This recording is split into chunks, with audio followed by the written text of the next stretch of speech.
இந்திய நாடாளுமன்றத்தின் 18வது தேர்தலில் கன்னியாகுமரி மக்களவைத் தொகுதியில் தந்தை வழியில் இரண்டாவது முறையாக கன்னியாகுமரி மக்களவைத் தொகுதியை தக்கவைத்துக் கொண்ட விஜய் வசந்த் நேற்று இரவு குமரி மாவட்ட ஆட்சியர் ஸ்ரீதர் தேர்தல் அதிகாரியிடம் தமிழக அரசின் பால்வளத்துறை அமைச்சர் மனோ தங்கராஜ் காங்கிரஸ் கட்சியின் சட்டமன்ற உறுப்பினர்கள் பிரின்ஸ் ராஜேஷ்குமார் ஆகியோருடன் கன்னியாகுமரி மக்களவைத் தொகுதியில் காங்கிரஸ் சார்பில் வெற்றி பெற்ற சான்றிதழை பெற்றுக்கொண்ட விஜய் வசந்தின் கண்களில் கண்ணீர் திரையிட குமரி மக்களுக்கு அவரது இதயம் நிறைந்த நன்றியை தெரிவித்தார். நடந்து முடிந்த மக்களவைத் தேர்தலில் குமரியின் மொத்த வாக்காளர்களின் எண்ணிக்கை 15,57,915. பதிவான வாக்குகள் 10,19,532.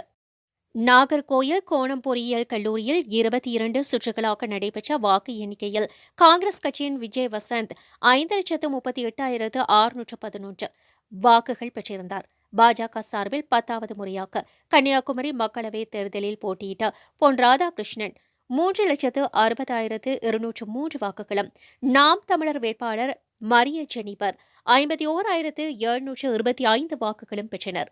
திமுகவில் இருந்து விலகியதோடு உடனடியாகவே அதிமுகவில் வேட்பாளராக போட்டியிட்ட பசலியான் நசரையன் 4வது இடத்துக்கு தள்ளப்பட்டார். அவர் பெற்ற வாக்குகள் 40,781. கன்னியாகுமரி மக்களவை இடைத்தேர்தலில் விஜய் வசந்த் அவரை எதிர்த்து போட்டியிட்ட பொன் ராதாகிருஷ்ணனை 1,37,800 வாக்குகளில் தோற்கடித்தார். குமரி மக்களுக்கு என்னுடைய அன்பான வணக்கம். கன்னியாகுமரி பாராளுமன்ற உறுப்பினராக என்னை மீண்டும் தேர்ந்தெடுத்த குமரி மக்களுக்கு என்னுடைய மனமார்ந்த நன்றிகளை நான் சொல்லுகிறேன். மறைந்த என் தந்தை குமரி மாவட்டத்தின் வளர்ச்சி அடைய வேண்டும், வளர்ச்சிக்காக பல திட்டங்களை கொண்டு வர வேண்டும், நம்பர் 1 மாவட்டமாக ஆக்க வேண்டும் என்ற பல கனவுகளோடு மக்கள் பணியை தொடங்கினார். அவர் மறைவுக்கு பின்பு அவர் விட்டு சென்ற பணியை தொடர்வதற்கு ஒரு வாய்ப்பினை தாருங்கள் என்று உங்களிடம் கேட்டேன். நீங்களும் என்னை பாராளுமன்ற உறுப்பினராக தேர்ந்தெடுத்தீர்கள்.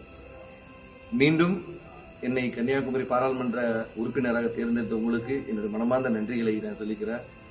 கன்னியாகுமரியின் வளர்ச்சிக்காகவும் எழுச்சிக்காகவும் மக்கள் நலனுக்காகவும் என்றும் உங்களுடன் இருப்பேன் என்று உறுதிபட கூறுகிறேன்.